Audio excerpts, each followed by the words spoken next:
So, the droit de glaive is the death blow. It's a term used by hunters, the kind of delivering the coup de grace, the death blow, the right to kill. Foucault uses it, and Mbembe picks up on it, that in any given society, certain people have the right to kill. There is a distinction between murder, which is illicit killing, killing without permission, and other forms of killing which are done with permission. And what they are will vary from one culture to the next. So, for example, where you have execution as a state practice, the hangman or whoever it is that pulls the lever on the gas chamber or the electric chair or what have you, that person has the right to kill, the legally sanctioned right to kill, so long as they do it in that. They don't have the right to go home and kill their wife or kill their husband, but they've got the right to execute someone who all the documents have been signed and approved that they can be executed. So when that hangman pulls the rope, they are not committing murder. Those countries that have euthanasia, the doctor giving the lethal injection to the patient who's signed all the various waivers and forms and what have you, is not committing murder. They have the right to kill in that circumstance. You could get into some really, really, really murky waters if you want to factor in things like abortion.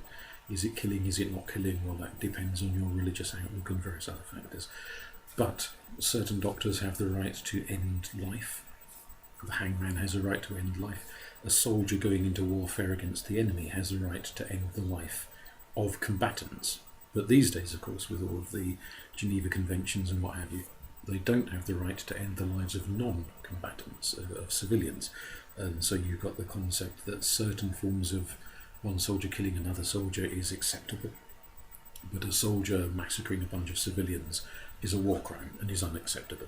So distinctions as to who has the right to kill where and when.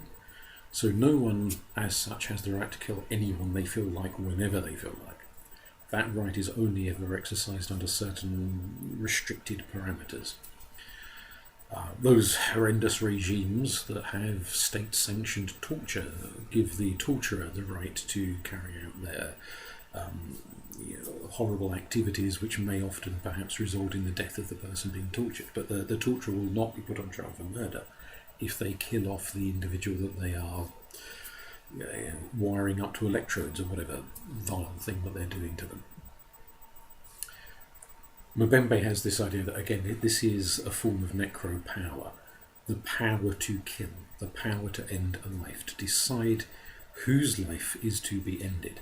And even, going back to that idea of the hangman, it's not simply the guy or woman pulling the rope, it's the judge signing the death warrant. So even though the judge never actually pulls the rope, they have agreed so-and-so in the dock is to die. And it is that kind of process. There's a number of people involved in the right to kill in, well, I'm tempted to say all societies. There may be some society somewhere in the world that does not give anyone the right to kill, but it is a very commonplace thing, and it changes over time, and it reflects part of Mbembe's argument. Is not just saying, oh, it's there, how interesting, but to analyse in a given culture, in a given society, who is granted this power, under what circumstances are they granted this power, and who are they granted the power against. So is it against a certain type of criminal? People who have committed treason, people who have committed murder, people who have committed rape. Is it against not so much people by their actions, but maybe a wider group of people? So in certain horrendous periods of history, going in and slaughtering pogroms against the Jews, going in and massacring villages of Jewish people, or going in and massacring gypsy encampments and that sort of thing. The individuals carrying out those massacres were state empowered to go and do it. There are also cases where it gets very, what shall we say, ambiguous, very grey. So if you're thinking Ku Klux Klan lynchings in America in the 1950s and 60s and earlier,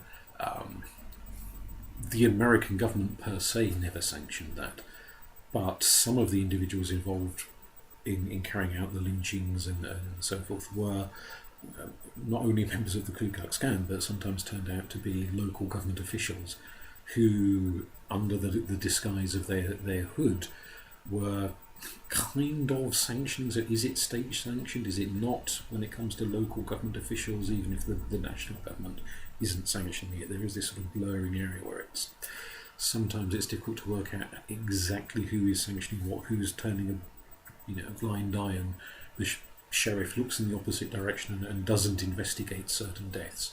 Does that almost make it state sanctioned in a sense?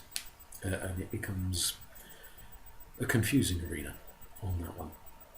And so you could look at a particular culture and think about both who has the power to kill and what groups, what targets are they entitled to kill, and what does that say about the society, which lives they value, and from Mbembe's point of view, which lives don't they value, which lives don't come in for protection, which lives are deemed right-offable, if we can just make that word up off the top of my head there. There's a sort of concept that goes around this, which an American writer, Judith Butler, touches on. A lot of her writing is dense to the point of being virtually unreadable, but this is maybe one of her more accessible ideas. And it overlaps with a lot of what Mbembe is talking about, so it's worth mentioning. She talks about this idea that certain lives are grievable, have grievability. Philosophers love coming up with these rather clunky terms, but a life which is grievable is a life which we are allowed to grieve in public. We are allowed to express sorrow for when that life ends. So someone you love, someone who's very dear to you, you are allowed to grieve that. And this kind of exists at a number of different levels. There's the grief in the overt emotional sense, crying, sobbing, wearing black or whatever colour it is in that particular culture people are meant to wear when they go to funerals and express grief. The purely human element, but also there is a what we might call an administrative element. So if you go to your boss and say, can I have a day off work to attend my father's funeral, my wife's funeral, my sister's funeral, you'll probably be given it. And in some countries actually it will be legally sanctioned. There's a law saying your boss has got to give you time off work for those sorts of events. If you go along and say, well, my great uncle or my second cousin 3 times removed has died, not many countries have laws which insist that the boss has to give you time off for that funeral. Or you might need more than, not just the funeral, you might need some days off work just to sit at home and grieve and mourn. If you can imagine the sort of horrendous situation where someone's child dies, it's not just go to the funeral and then back to work 5 minutes later. People need time away, they need time for themselves. So there are kind of what we might call administrative state-run regulations of the grieving process, whereby in some cases, in some countries, your boss is compelled to give you time off whether they want to or not, and in other countries, or sometimes in the same country, depending on who it is that's died, it's down to what you might call the whim of your employer, whether they feel like giving you time off or not. You could extend this argument beyond the human. If your dog dies, do you need time off work, not to go to the funeral as such, because you bury the dog at your own convenience, but just to sit and mourn and feel, if you phone up and say, I can't come in today, my dog has died, do you have the kind of manager who says, don't be so damn stupid and ridiculous, it's just a dog, now get into work? Or do you have the kind of employee who says, oh, how awful, how terrible, take the day off? Do they say take 2 days off, 1 day off? How much grief is acceptable? So there is that kind of element to it. Then you can branch out, and this is something that Butler touches on, to very, very, very public displays of grief. So I'm of an age to remember when Princess Diana died, and there was an awful lot of people who, most of them never ever met Princess Diana, who were crying, weeping, going on to the procession for the funeral, bringing flowers and laying flowers and engaging in the whole process of public grief. I can also remember when Margaret Thatcher died, and there were some people who were out in the streets mourning and grieving that, and there were other people who were, well, not dancing on her coffin, but they probably would have done given half the chance, who certainly did not grieve and were quite scornful of those who did grieve her passing, saying that she was a terrible woman and she had done this, done that, done the other with her policies and caused problems. Who is grievable, who is not? So you might get upset when, let's say, your favourite author, your favourite singer, your favourite sports star dies.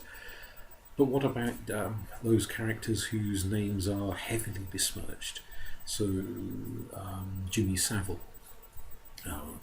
Granted, at the time of his death, there weren't that many people who knew he was a serial sex offender, but in the aftermath, it very rapidly got revealed through all the newspaper scandals. And then you can't turn around, well, you could, but it wouldn't go down very well. This is kind of Butler's point of view. It's not that you'll get arrested for doing it, it's more that you'll get social disapproval and approbation if you went around saying how very sad that serial sex offender has died. People would look at you as if you're a bit bizarre, as if you were somehow condoning their lifestyle and that kind of thing. But of course, some of those individuals, they will have had friends, they will have had family members who maybe were never themselves victimised by their abusive habits, whatever you want to call it. There will be individuals who want to grieve for them, but they are pressured to grieve for them in private, behind closed doors, because the idea that certain people, if you grieved for them in public, it would seem ghoulish, ghastly, inappropriate, tacky, either because they're a dreadful, awful person, or sometimes, and this is one that came up relatively recently, when a homeless person died in the streets of Westminster, and Jeremy Corbyn said, what a sad, awful thing that in one of the richest parts of one of the richest countries in the world, here is this poor guy starving to death on the streets, freezing to death on the streets. Wasn't it awful? And some of the newspapers mocked him and said how ridiculous, how awful, turn off the waterworks, all this kind of thing. An individual who is in absolute skid row, who's got perhaps no family left, or is totally alienated from their family, whose real identity may be very difficult to establish, to find out where the relatives are, who ends up with a pauper's funeral, may find themselves unmourned. And there will perhaps be other homeless people who will miss them, but maybe they don't feel able to go to the funeral. Perhaps if you're living, let's face it, in a cardboard box, you're not going to be very fragrant, you're going to have all sorts of hygiene issues and things like that. Would you be welcome to turn up at a church or wherever it is that the funeral is being held? There have been cases, there have been a few sort of scandals in the papers and so on, that certain local councils say that when it comes to paupers' funerals, which have to be paid for out the taxpayers' expense, there are no mourners permitted at those funerals, perhaps with a kind of the implicit assumption that if you want to mourn that individual, you should be financing their funeral. And if you're not able to finance the funeral, don't mourn for them, or at least not at the actual funerals. You can mourn in private, you can go to the mass grave afterwards or what have you, and cry by the grave or lay your flowers or whatever you're going to do, but some governments heavily regulate, local councils as well as national governments heavily regulate who can mourn what, where and how. Cemeteries have all sorts of rules and regulations about how you can express your grief, what you can leave on the grave in terms of flowers and teddy bears and one thing and another, and what you're not allowed to leave on the grave. So there's all of that kind of element that's very peripheral to the issue of grievability, but that key idea that some people perfectly fine, you can grieve for them, other people, well, you can only grieve to a certain extent, so you can't have a day off work for that individual, but you can grieve in private at home. Other people, you can have the day off work, and all of those sorts of issues. Who can you grieve, and how much can you grieve for them, and all of those issues come into play. And part of that does come back to Mbembe's idea that it's the management of death. Whose life is worth grieving? So the terrorist who goes and blows up a cinema full of people, all of the poor cinema goers who have died, they are very grievable. If you express the slightest sympathy for the dead terrorist or their family members, then you would be seen as probably quite a horrible person. So there will be family members and friends who will want to grieve for that person, but they're going to have to be very, very circumspect about how they do it. And that's this kind of notion of not only the management of death, but the management of human worth. We're nearly drawing to an end on this. I'm sure your ears must be burning. Another idea that Mbembe comes up with, which does kind of relate to that issue of human worth and sort of skirts around this issue of death and so forth, is the idea of human merchandise. It's an idea that relates directly to slavery, but actually it incorporates an awful lot more than only slavery. So going all the way back to ancient Rome, ancient Greece, ancient Sumeria and so on, people were enslaved. Slavery has been a very, very widespread practice the whole world over. All sorts of different races, different men, women, children, old people, you name it. Just about everyone has faced enslavement at some point in the last few thousand years. A slave is human merchandise. It's a person who can be bought and sold as an object, a bit like buying a sack of potatoes or a chair or a table. They are a thing to be traded. When you become a thing, you cease to be a person. And your worth is assessed not in terms of are you a lovely person, a kind person, a brave person, a clever person. Your worth is assessed financially. You've got a price tag on you. That is your worth. And that market worth will go up or down according to market demands of supply and demand and all these sorts of issues. You become a marketable product. Don't want to go too much into the slavery issue because we'd be here for an hour or more. One interesting aspect that Mbembe touches on is the idea that we are widely encouraged in the modern world to market ourselves. So you go for a job interview or you're filling in an application for a job form. You're kind of thinking of yourself as a product that has to be sold to the prospective employer. How do I get them to buy me, in a sense? And if they do buy you, then they start to have ownership over you. Nowhere near to the same extent as a slave, obviously. But even coming back to that thing about a day off for a funeral and so forth, they own your time. And they can say whether or not you're allowed to do certain things with your time. Or if you're unwell and you take a lot of time off work due to an illness, does it get to the point where they say, well, you're no longer worth buying, you're no longer worth having, there's the door, go. You have that worth as a product. Certainly in having taught teenagers in the past, one of the things I had to teach, going back quite a few years now, is employability, and you have to sort of get kids to think about, well, how would you dress for an interview for this kind of job, that kind of job.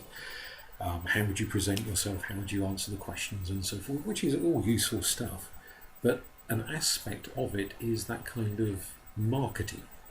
So just as an advertising agency would dress up a product to make it look nicer in the newspaper adverts or the TV adverts, to sell it to people. So you're encouraged as an individual to start treating yourself, I've got to make myself glamorous by wearing this or by wearing that, I've got to present myself this way, that way. You become an it, you become a product which is marketed, bought and sold. And part of Mbembe's argument is that starts to decrease your worth as a human being. You become a thing rather than a person. You become an object, a marketable commodity.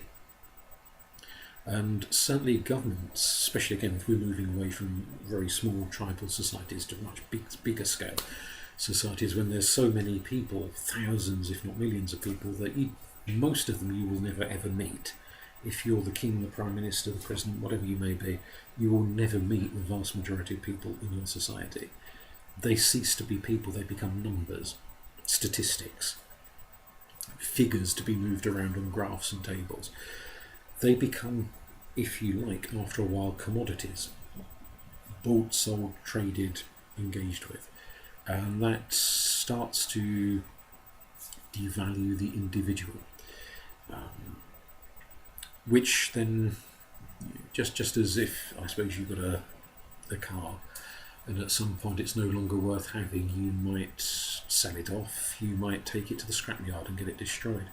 So there are people whose market worth plummets so low due to old age, due to illness, due to disability, this, that, the other, that they may not be seen as worth preserving in a society. And so we come back to this issue of necro power, and their death starts to be managed, potentially. Are they worth the investment of keeping them alive? What's the return on the investment? And the language of the marketplace starts to come into play. The more you use the language of the marketplace, the less you're talking about a human being, a person. The more you're talking about a product, a thing, a marketable commodity. So all of this kind of starts to overlap, and there's a great deal more to his theories than I've just said here. I'm just giving a kind of a skim view that might be useful or interesting to some people. He does talk about things like techno-animism and the way we start treating objects as people and people as objects.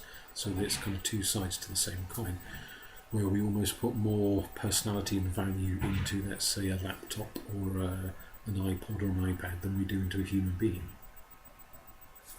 Those two kind of issues feed into one another or feed off one another, whichever direction that goes in.